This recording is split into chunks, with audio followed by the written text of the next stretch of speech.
There is a man standing in the middle of Asakusa. It is 1912. The streets are loud with rickshaws and paper lanterns, and the smell of grilled food.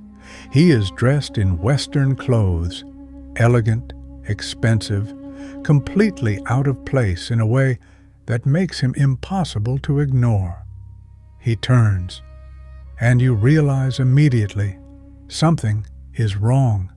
Not with his clothes, not with his face, something underneath, something that has been alive for 1,000 years and has learned very carefully how to look like it hasn't. If you've watched Demon Slayer, you know this man. His name is Muzan Kibutsuji. He is the Demon King, the progenitor of all demons, the being that every demon in the series fears so completely that they cannot even speak his name. But here is what the anime doesn't tell you. Muzan is not the invention of one manga artist's imagination. He is the endpoint of over 1,000 years of Japanese folklore, assembled from real demons, real mythology, and a very real cultural obsession with what evil looks like when it decides to wear a human face. This is the story of where he actually came from.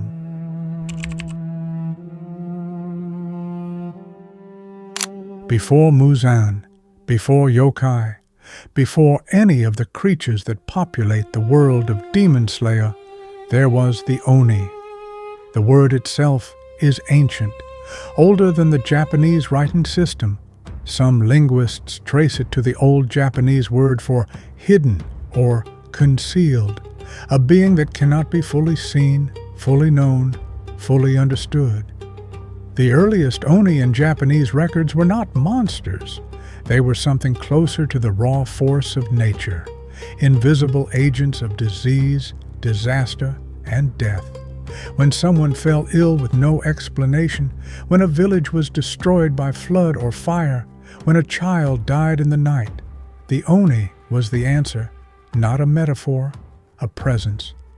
Over centuries, the Oni took physical form, and what emerged from Japan's collective imagination was one of the most distinctive creature designs in all of world mythology. Massive, towering, skin in shades of red, blue, or black, a wild mane of dark hair, eyes that burned, a mouth full of iron teeth, and always the horns. 2 horns rising from the skull like something that had grown beyond the human and into something older and more dangerous. They carried iron clubs. They wore the skins of tigers. They lived in the mountains and came down at night. But here is what separates the Oni from every other monster tradition in world folklore. The Oni was not simply evil, it was human evil, magnified, externalized, given a body. In Buddhist teaching, the Oni were the enforcers of karmic justice in hell. They tortured the wicked. They were, in a sense, doing their job. This is the first layer underneath Muzan Kibutsuji. He is not just a demon. He is an Oni who has learned to hide what he is.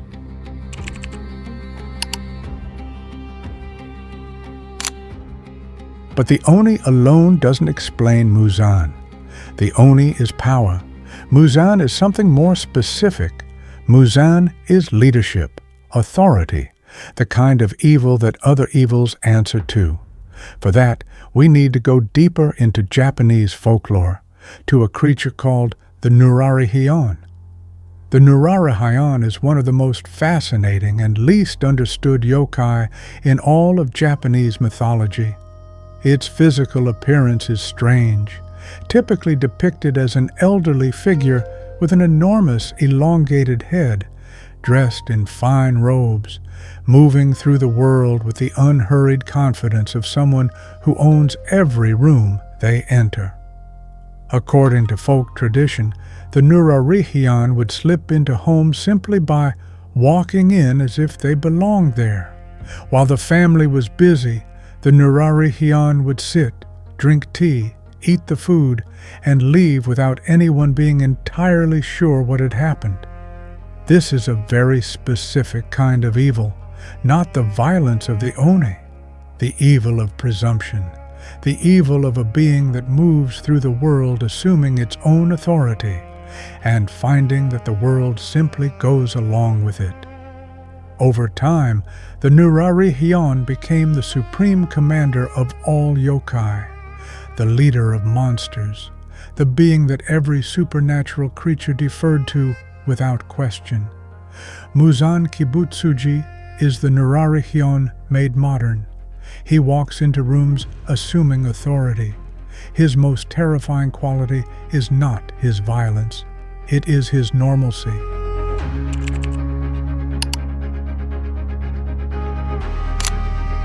Now we go to the story that connects everything. In the late Heian period, around the 10th and 11th centuries CE, there was a demon king named Shuten-doji. He lived on Mount Oe, northwest of Kyoto. He was vast, powerful, and ancient. He led a band of Oni who raided villages, kidnapped humans, and feasted on them. But Shuten-doji was not merely a monster. He dressed in fine robes, he hosted banquets, he spoke with intelligence, and even, in some versions of the legend, with a strange kind of dignity. When the warrior Minamoto no Yorimitsu came to kill him, Shuten-doji welcomed him as a guest and served him sake before the battle. Yorimitsu did not come alone. He brought a team, the 4 guardian kings, each with specific abilities and roles. They disguised themselves as monks. They used a sacred sake that weakened the demon king's powers, and in the end, they killed him through strategy, sacrifice, and cooperation. Stop right there. A demon king of extraordinary power who turns humans into demons and leads a hierarchy of supernatural beings, defeated by a team of specialized fighters using a sacred substance that weakens him. This is not just the plot of a 1,000-year-old legend. This is the plot of Demon Slayer. Koyoharu Gotouge did not reinvent the Demon Slayer mythology. She reached back 1,000 years and pulled it forward.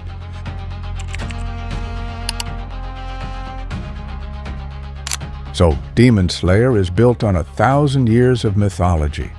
But Koyoharu Gotouge didn't just transplant the folklore, she changed it. In traditional Oni mythology, the demon is almost never sympathetic. Demon Slayer reversed this completely. Almost every significant demon in the series has a human backstory, a life before the transformation, a wound that explains the monster. Akaza loved someone and lost them. Daki and Gyutaro were children who suffered. Even Muzan himself was once a sick man, desperately trying not to die. This is not traditional Japanese folklore. This is the same move John Milton made with Lucifer in 1667. Give the monster a motivation. Give evil a wound.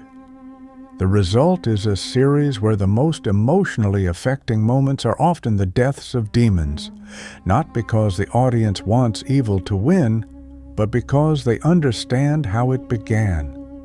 Muzan is the exception. He is the one demon who chose, coldly, deliberately, without wound or grief, to become what he is. He is the Oni, as it was always meant to be understood, not a tragic figure, a choice.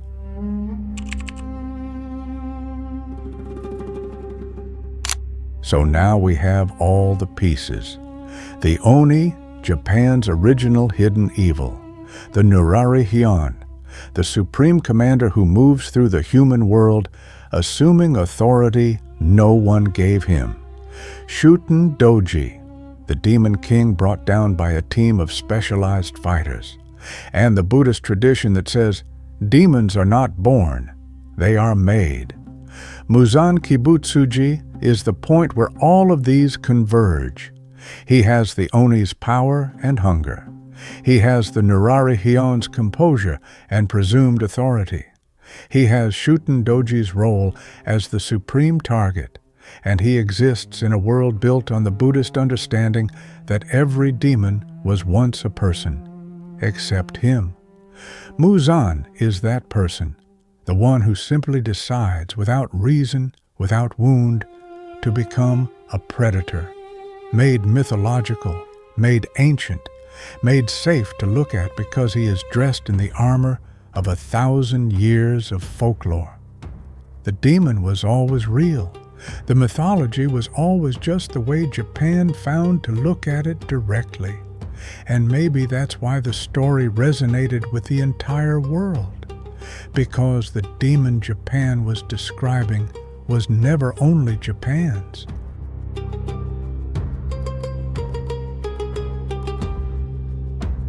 Every subject has a story. Demon Slayer is not just an anime.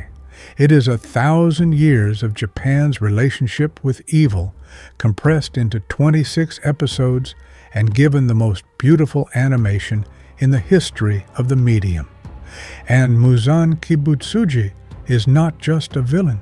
He is the Oni, the Nurarihyon, and Shuten-doji, standing in a Taisho-era street in a western suit, looking exactly like someone you might pass without a second thought.